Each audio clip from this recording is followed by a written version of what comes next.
The following clip is from the North to South Show, live every Monday and Wednesday at 7 o'clock Eastern Standard Time, where we talk SEC football everything. Now, we'd love to have you out for next show, but for now, hit that like button down below, hit that subscribe button, and enjoy this clip. Now, it does look like officially Texas and Oklahoma are making the move towards the SEC in 2025. Now, obviously, there is still tons to be talked about in terms of, are other teams going to join the SEC? What's going to happen at conferences like the Big 12? All different stuff like this, but for this segment, for the purpose of this segment, we are going to take it as just Oklahoma and Texas are moving to the SEC, and we're going to have a 16-team or SEC conference. So what I'm going to do today for you guys is I'm going to give you guys what I want to see as the conference realignment and how we're going to do that, how that's all going to be set up, and then I got kind of the pod, what it looks like the SEC is going to switch to in the next coming years, because if you've been on social media, if you've been on Twitter, you've been on Instagram, you've even been on YouTube, which you probably have, you can see a lot of people are really pitching this pod idea around, and it looks like that's what's most probable. So I'm going to get to you guys. I'm going to show you guys my most probable pods and what I would like to see from the pods in that happening. So first off, I will give you guys I don't want to say dream scenario, but I think that this would be what would be best for the SEC in terms of viewership and everything like that. Keeping teams close, playing teams that are close together, and all that fun stuff. So first off, I'll start off with my SEC East. My SEC East, so obviously we have 16 teams, which means we will have 8 teams in each division. My SEC East is Alabama, Auburn, Florida, Georgia, Kentucky, South Carolina, Tennessee, and Vanderbilt. Now, obviously, you're going to see some moves straight off the bat there. First of all, Alabama moving to the SEC East and Auburn moving to the SEC East. You look at Alabama geographically of the South, especially when you're adding in Texas and Oklahoma, and when the SEC East already somehow had Missouri, obviously when Texas A&M and Missouri both joined the league. Both of those teams are really, really far out west, but they can't just throw both of them in the SEC East or West, or else one of them would have had to make a team that was already prior in the SEC West would have had to make the move over to the East. So obviously Missouri's getting kicked out. You're bringing in Alabama and Auburn, who are more East than every other team in the SEC West. So that is my that is my SEC East division right now. And then moving on to the SEC West, we got Arkansas, LSU, Mississippi State, Missouri, Oklahoma, Texas, and Texas A&M.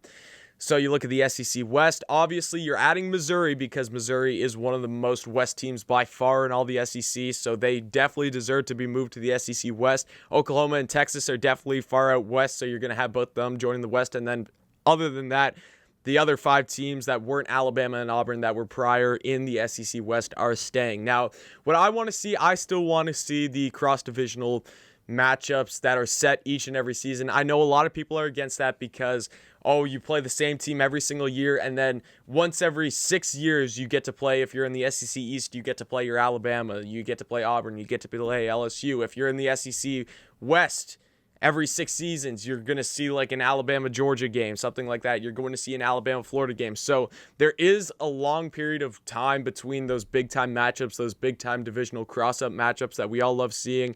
But I think for the most part, it would really, really suck if we got rid of some of the best rivalries in all of the SEC if we switch the divisions around, because one very key rivalry in the SEC that you wouldn't get to see each and every year if we didn't have this set cross-divisional thing is Alabama LSU, and I'll be going through each of my set SEC matchups, cross-divisional matchups. So obviously I just said my first one, Alabama will have LSU every single season.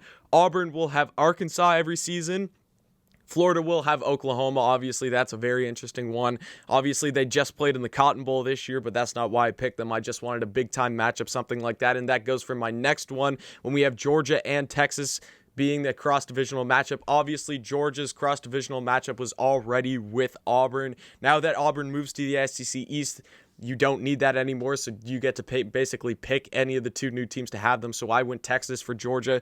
And then Florida, obviously, theirs is LSU. Now, LSU is still in the West, but you have Alabama moving to the East. And to miss out on that Alabama-LSU rivalry would really, really suck. So I wanted to keep that in there. I wanted LSU's opponent to be Alabama, not Florida. So we still get an amazing matchup when Florida takes on Oklahoma each and every single season. Kentucky stays with Mississippi State. South Carolina stays with Texas A&M. And then switching around, Tennessee and Vanderbilt. So Tennessee is going to get Ole Miss each and every season, which obviously Ole Miss was Vanderbilt every season for their cross-divisional rival, and then we're going to have Vanderbilt and Missouri playing every season. So how this is going to work, obviously you're going to have to play your 7 division games, and then on top of that you will have to play your 2 cross-divisional games. Obviously, I just said it, one of those games will be set in stone for who you're playing each and every single season. The other ones will be rotational, which is a total of 9 conference games, and then the winner of each division obviously goes on to the SEC championship, much like how we do it now. This is basically how the SEC is run right now, other than the fact you're adding another game, because right now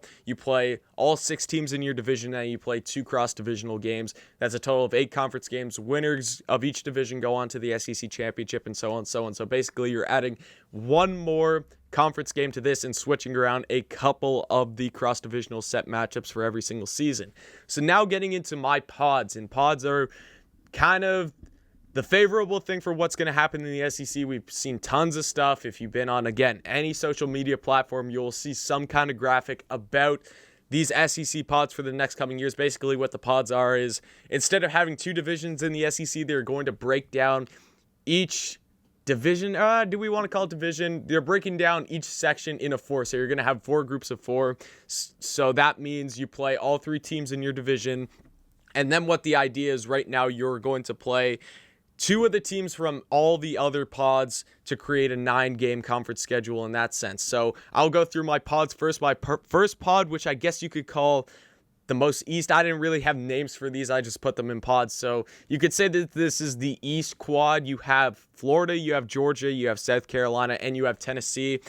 I know Kentucky. I've seen a lot of people put Kentucky in this pod with Georgia, South Carolina, and Florida. But I put Tennessee. First of all, Tennessee is closer to South Carolina, Georgia, and Florida than Kentucky is, and Tennessee is also more east than Lexington is, or Knoxville is more east than Lexington is. So if you want to take the most east teams, and that's kind of how I did the most geographically proper I could, that's why I have that as my first pod. Now, my second pod, Alabama, Auburn. So obviously they both play in Alabama. You're going to get both of them there. Kentucky, and then Vanderbilt, which Vanderbilt plays in Nashville. So those are my 4 teams for that pod. Going on to my next one, which I guess you could classify as the start of the SEC West, or what I just called the SEC West when I was doing my divisional games, or my divisions, breaking down my divisions. We have Arkansas, LSU, Ole Miss, and Mississippi. So obviously you have Mississippi State.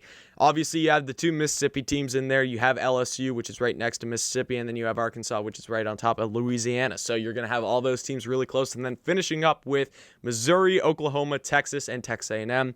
2 Texas teams in there. Oklahoma is right above of Texas, and then you're going to have Missouri, who is also really close to them. All those teams are pretty far out west. So now I said it already, in each pod, play all 3 opponents. You have 6 rotating cross-pod games. So, for instance, let's take South Carolina, for example. So South Carolina, each season, they'd play Florida, they play Georgia, and they play Tennessee.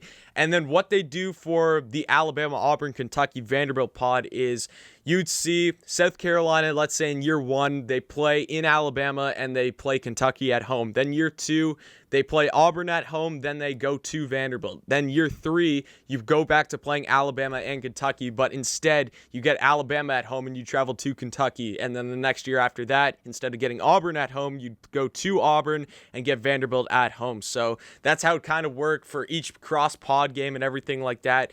Each team would get a home series, I guess, in every 4 years. You play each team twice in every 4 years, and one of those will be at home, one of those will be away. So it kind of works out pretty nicely in that sense for the pods. My only question is, with these pods, how on earth does the SEC championship work? Now, a lot of people have pitched their ideas. Do you do just the 2 best teams with the 2 best records go on to play in the SEC championship, completely disregarding the pods? Do you do the pod winners? You take the 4 best pod winners and the 2 best of those record-wise and with the tiebreakers and everything like that go and play for the SEC championship? Or something that I thought would be really interesting. Obviously, I don't know how this works for the schedule. This is highly unlikely, but it's just fun to think about. I love throwing ideas like this around. A 4-team SEC playoff. Imagine already on top of adding the college football playoff back in the 2010s. Imagine in the 2020s you start having conference championship playoffs where you have 4 teams going for a conference championship. Just for example, what we'd probably see this season in that Florida, Georgia, South Carolina, Tennessee pod, you'd have probably Georgia winning. You'd have Alabama most likely LSU, and then Oklahoma. So you'd have a playoff within the SEC of those 4 teams. If you want to talk about money, which is basically why these super conferences are being built and everything like that, if you want to add entertainment value, adding an extra week of 2 massive matchups inside the SEC is exactly what these networks want. So again, this probably does not work out with all the scheduling and everything like that. You have very limited weeks, and obviously you need some rest weeks before going into bowl season, before going into the playoffs, before even going to the conference championship finals, because 2 teams out of that playoff would obviously go on there. You're putting these kids through a lot of football, but it would be really, really interesting. Again, if you want to make money, a 4-team conference playoff would be very exciting, but again, it's not going to happen. If we're being all honesty, the 4-team conference playoff would not happen. So what do I like more? I'm going to be honest, I really like the division still. The pods just, even though it makes sense and everything like that, it just screws around with my mind. The fact that I don't get to see an Alabama LSU game every single season. The fact that I wouldn't get to see games like, who else would? The fact that I wouldn't get to see like South Carolina play a Kentucky every year, even though that's not a big time matchup. The fact that I wouldn't get to see an Alabama play a team like Ole Miss every season. The fact that I wouldn't get to see Alabama Texas A&M every season. The fact that I don't get all these games that I'm used to seeing so much with these pod things. And yes, I would get to see them every other year, and it works out nicely that we get home and home. So I'd get to see a game like Georgia Alabama more often. I'd get to see a game like Alabama Florida more often, stuff like that. But I honestly really like the divisions. I want to see the best rivalries in the SEC played each and every season. Your Alabama LSU's, obviously. The Florida Georgia will stay. You'd still get to see Auburn Georgia, everything like that. I want those to stay year in and year out, that I get to see those rivalries. So right now, I'm a fan of the division format, but ultimately it's probably going to lean towards the pods. And as long as they figure out what happens with the SEC championship and what 2 teams and how those 2 teams make it to the SEC championship, I would not be complaining at all with the pod situation. It's just right now I very slightly lean towards the divisions.